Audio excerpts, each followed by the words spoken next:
محکمہ oil and gas Multan region کی جانب سے ڈپارٹمنٹ کی نمائندگی کرتے ہوئے عبدالرحیم نے جلال پور پیروالا کے نواحی علاقے وحیث کے ایلیمنٹری اسکول کا وزٹ کیا۔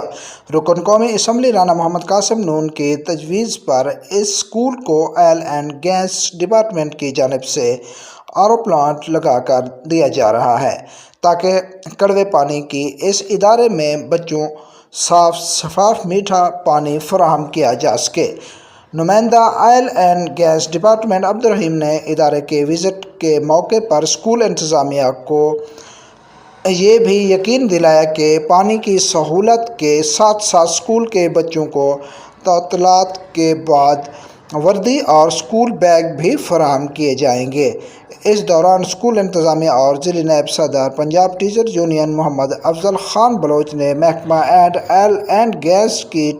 ٹیم کا اور سجاد احمد خان بلوچ ایڈوکیٹ کو کوآرڈینیٹر MNA رانا محمد قاسم نون کا RO پلانٹ کی کاوش پر شکریہ ادا کیا۔ اس موقع پر حاجی محمد اسلم لاسانی، محمد شہزاد ندیم، جمشید رشید، عمران